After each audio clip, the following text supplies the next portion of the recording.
Vamos a hablar del salario mínimo y cómo este va a incrementar según las últimas revisiones que se han hecho, pero le queremos presentar antes una nota sobre la historia del salario mínimo en nuestro país. Veamos. El salario mínimo, según la Organización Internacional del Trabajo, OIT, pretende proteger a la clase trabajadora para que pueda satisfacer sus necesidades. Existen, sin embargo, teorías económicas que establecen que entre mayor es el pago, las empresas emplean menos porque pueden tener pérdidas en lugar de ganancias. Lo que debe constatarse, de acuerdo a la Comisión Económica para América Latina y el Caribe, CEPAL, es si este paradigma es cierto. Cuando el sueldo está por debajo de la oferta y la demanda de trabajo, entonces cualquier ley sobre el tema es irrelevante. Pero si por el contrario está encima del punto de equilibrio, puede producirse un cambio en el comportamiento de empleados y potenciales trabajadores. Los empleados tienen mayores incentivos para realizar contrataciones. Los trabajadores tienen mayores incentivos para ofrecer mayor cantidad de horas laborales. Lo que está en el fondo es la mayor distribución de la riqueza y, en consecuencia, la reducción de la pobreza en países en vías de desarrollo como El Salvador. En el país, el Consejo Nacional de Salario Mínimo propone al órgano ejecutivo cada 3 años, en el resto de Centroamérica se hace cada 6 o 12 meses, nuevas variaciones acordes a la coyuntura económica. Los sueldos se establecen según los rubros, comercio y servicios, maquila, industria, agricultura y agrícolas. El año 2001 fue testigo de la imposición de la dolarización que, según analistas de la economía, produjo un desequilibrio entre el poder adquisitivo y los salarios. En el 2003 el sueldo para comercio, por ejemplo, era de $158.40, industria $154.80, maquila $151.20, agricultura $74.10 y agrícola $86.10. En 5 años el aumento de los salarios es desigual para cada rubro. Los más beneficiados han sido comercio e industria con $49 y $48, maquila $22, agricultura $23, agrícola $16. Existen, sin embargo, una diferencia entre salario establecido y salario real. De acuerdo a las cifras que maneja el Centro para la Defensoría del Consumidor, en el 2001 el real era $88.70 para el sector comercio y apenas aumentó a $100.81 en 10 años. El agrícola o rural aumentó de $45.65 a $47, es decir, $1.41 más en el mismo periodo de tiempo.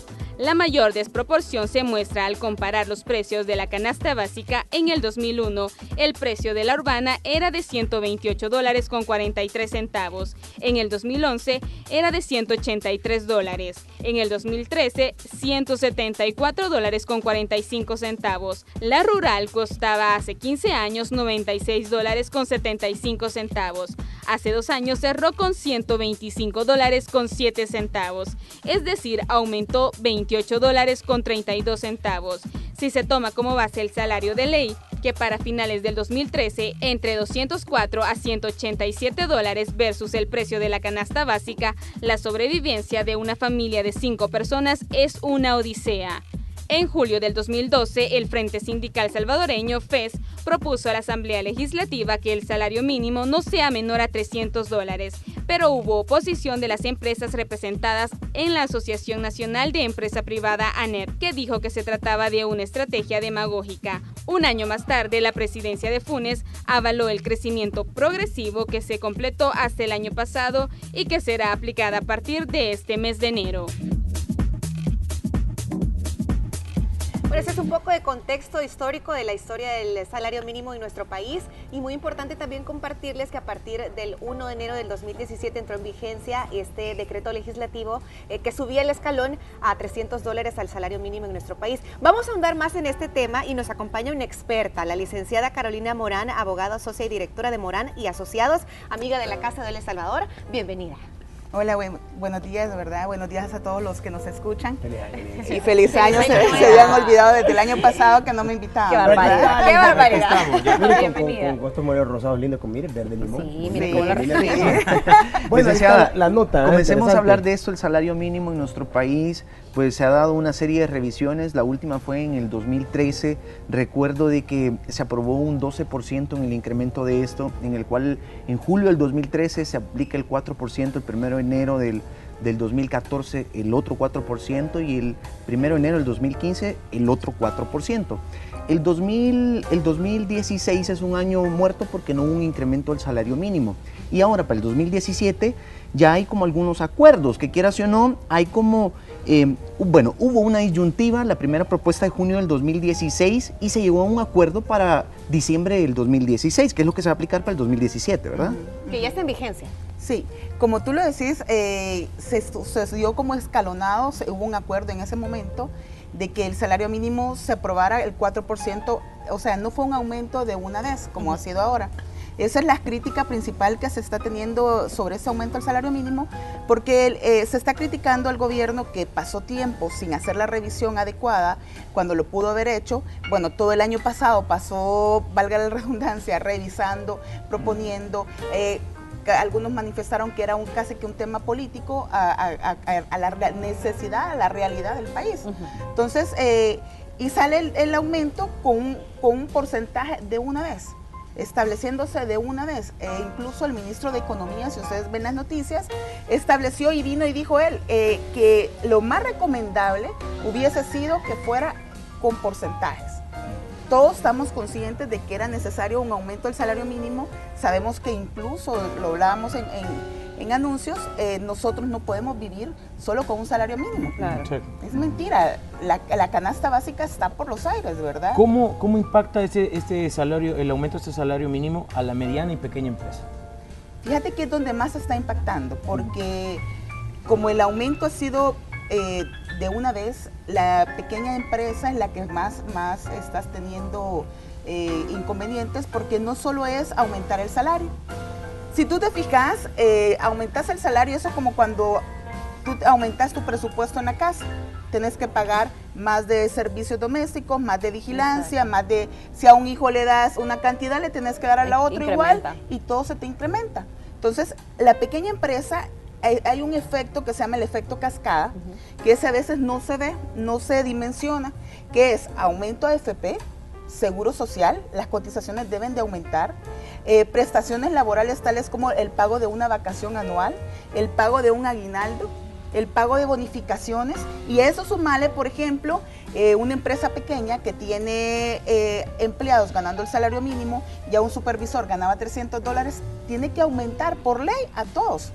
Porque si el que era el encargado de ciertas áreas, digamos una empresa pequeña de seguridad, el seguridad del guardia que ganaba el salario mínimo anterior, ahora tiene que ganar 300. El supervisor ganaba 300, ahora tiene que aumentarle el supervisor. Claro. Y el que era el coordinador ganaba la cantidad. Tiene entonces, que todo eso menciona por ley, lo sí. acaba de mencionar. Eso es, así es en rubro laboral salvadoreño, independientemente el rol de la empresa. Digo yo, ya en la práctica, pues, así va a ser. Debe de ser. Debe o así va a ser, porque debe, está bien, lo entendemos, pero se va a aplicar. Le comento eso para no sonar polémico, porque más que alegría que la gente recibe dice, hey, nos va a aumentar el salario, es sinónimo de despido, sinónimo de decepciones, preocupación en la familia salvadoreña, gente que ya no tiene trabajo, comenzaron súper mal el año a raíz del aumento salarial. Entonces, ¿qué bueno es el aumento salarial? Sí, fíjate que es decir, todo debe de ser meditado, ¿verdad? Yo considero que cuando tú tomas decisiones a la ligera, o pueden ser a veces decisiones políticas para un gobierno, porque también acordemos que estamos ya casi que en un tema preelectoral, yo no soy política, se los hago la aclaración, pero todas esas situaciones, esas decisiones tienen repercusiones. Por ejemplo, tú me decís, las familias algunos pueden estar contentas que van a aumentarse el salario, pero otros están preocupados que pueden perder su empleo. ¿Qué ha pasado con algunas empresas? Hay empresas que por política, y subrayo, por política, no es obligación de las empresas, indemnizan año con año. Entonces, esas empresas que indemnizan año con año tienen su pasivo laboral a cero. Algunas empresas que han hecho, incluso clientes míos, como han visto que todo se está aumentando, incluso ellos tienen contratos, lo dijo el ministro de Economía, las empresas, por ejemplo, una maquilera o una empresa de servicios ya tiene contratos a quienes le va a entregar ciertos productos, entonces tú tenés un contrato a plazos, digamos, de aquí a 6 años ya comprometido el trabajo y sabes que de ahí sacas tu presupuesto para la empresa, ¿verdad? Eso lo dijo incluso el ministro de Economía porque así es como es un presupuesto el que se lleva. Entonces, ¿qué pasa? Cuando viene un aumento de este tipo, eso no estaba presupuestado para la empresa. No es como que hubiera estado presupuestado, que hubiera estado ya, sé que voy a aumentar en enero tanto por ciento, en julio otro porcentaje y en diciembre otro porcentaje. Claro, se van hasta el mismo tiempo como organizando. Sí, como organizando. Viene de una vez que han hecho algunas empresas y es duro, fíjate, la situación porque como ellos han ido indemnizando año con año, y repito y subrayo, para que los trabajadores no vayan a decir, mire, están obligados a indemnizarme. No es así. Política. Es una política de la empresa, entonces vienen ellos el 1 de enero, el 2 de enero, sabemos que el primero fue asueto, el 2 de enero que se presentan los empleados, le dicen, ya no hay trabajo para usted. ¿Y cómo se va ese empleado? Eso no lo han dimensionado, no lo han sacado en noticias y deberían de hacer un estudio sobre esa parte. El sector maquilero, por ejemplo, si alguna empresa está indemnizando año con año, perfectamente, la ministra incluso de Trabajo dijo, vamos a sancionar, dijo con otros funcionarios, a las empresas que despiden. Eso no se puede hacer. Si es libertad de contratación, es la libertad del empleado. Es verdad que hay mucha gente que está despedida. Sí, entonces si a ti te indemnizaron año con año, tú te vas sin un peso. Claro. Entonces es una situación difícil. Porque si te indemnizan, la empresa tiene el derecho de prescindir de tus servicios cuando ellos deseen suspender el contrato, ¿no? Ahora vámonos más allá. ¿Qué pasa si yo lo dije en una entrevista radial hace poco, que las empresas no solo de que van a despedir porque tienen productos que entregar, hacen como una reestructuración, por decir así, y ese es el cuidado que también se debe tener. Pero ¿qué pasa? Vámonos, hay empresas muy buenas, cumplidoras, pero hay empresas que quieren cumplir pero no pueden, ¿verdad? Entonces, tienen que hacer recortes porque su presupuesto no les da, que es la pequeña empresa. Entonces tienen que hacer recortes. Cuando hace un recorte, se va esta persona, este trabajador, porque no tiene para indemnizarlo. Eso se llama despido injustificado. Tendría que proceder la indemnización. Entonces viene el trabajador, como no hay plata para indemnizarlo, se va al Ministerio de Trabajo. El Ministerio de Trabajo nunca puede obligar a un patrono a indemnizar. Puede citarlo al patrono, mire, venga, ¿qué pasó? ¿Le va a pagar? ¿No le va a pagar? Y se pueden llegar a acuerdos en el Ministerio de Trabajo. Para poder tener derecho a esa indemnización, el trabajador se debe ir a un proceso laboral. ¿Y de cuánto tiempo estamos hablando más o menos de ese proceso? Porque ahí es donde la gente también dice, estoy perdiendo más, quieras o no, en taxi, o estoy perdiendo más en el bus, tengo que pagar almuerzo porque estoy todo el día ahí. Si es ley, ¿de cuánto tiempo comenta Celina? Porque es ley. Despido justificado se le debe remunerar al empleado bajo el concepto de indemnización, ¿cierto? Fíjate, Efraín, que ahí entramos ya a otro tema que tendría que ser producto de una sola entrevista, el tema de la indemnización. Pero te voy a dar una explicación. La indemnización no es porque a ti como empleado se te ocurra. No, claro, por supuesto. Que es lo que nosotros, incluso los abogados de la Procuraduría, que son los que representan a trabajadores de manera gratuita, también le hacen ver, es que es su derecho. Momento. La indemnización nace producto del despido injustificado. ¿Quién debe determinar si es injustificado o no? El juez. Entonces, ¿hasta cuándo le nace la obligación al trabajador de tener derecho a esa indemnización? Cuando ya hay sentencia en la que condenan al patrón.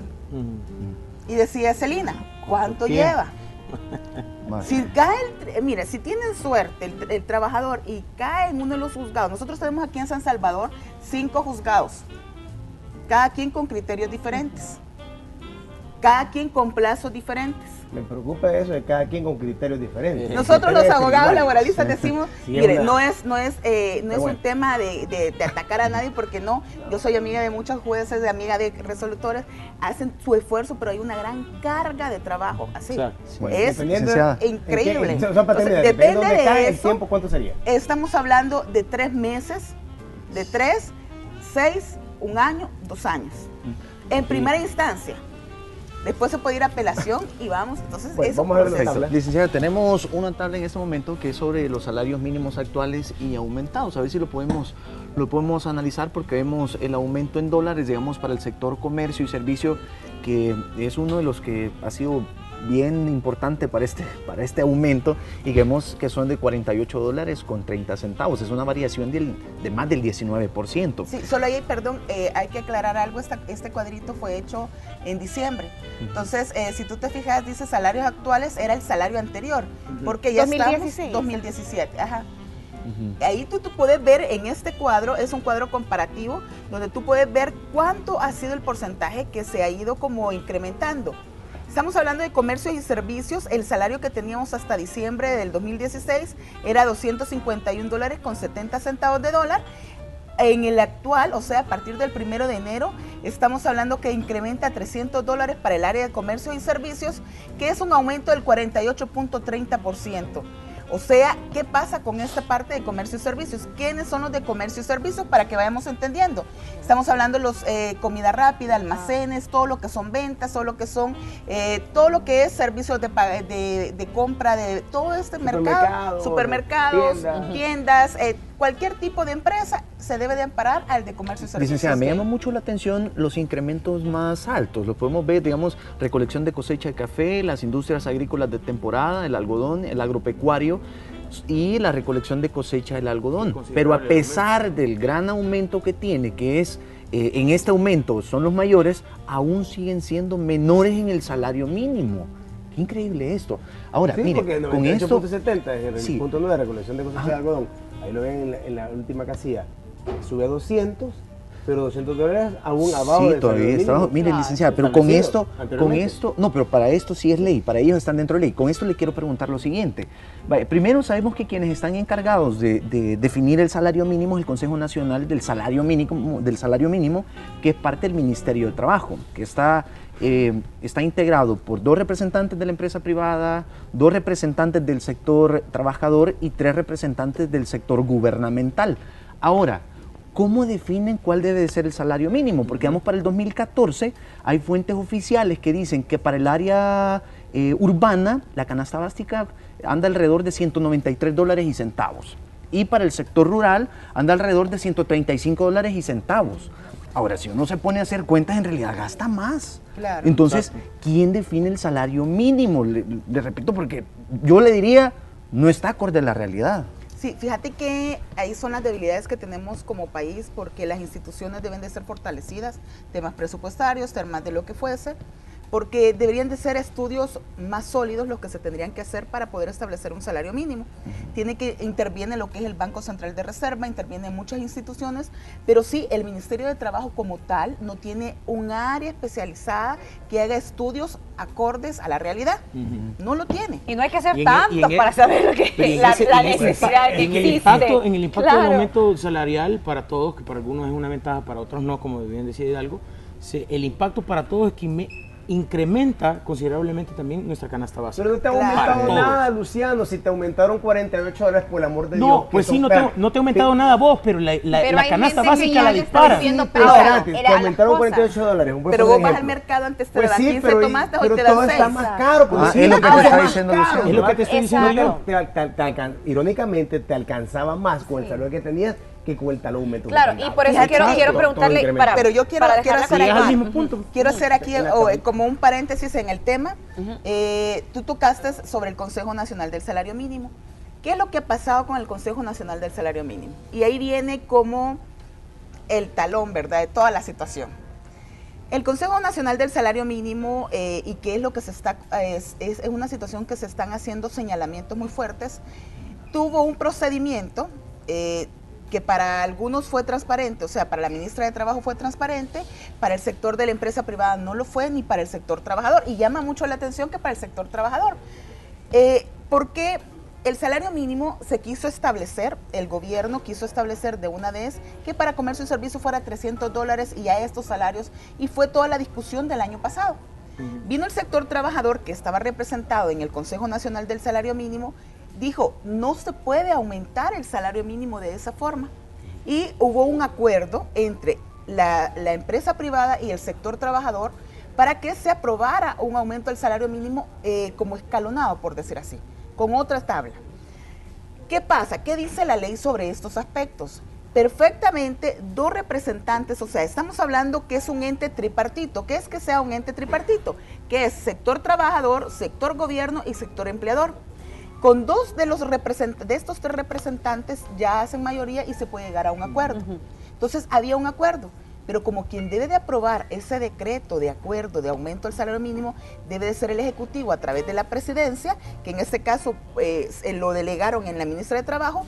Ellos dijeron que no se podía y que ese acuerdo no era válido, porque el gobierno no estaba avalando ese tipo de acuerdo. Entonces, ¿qué pasó?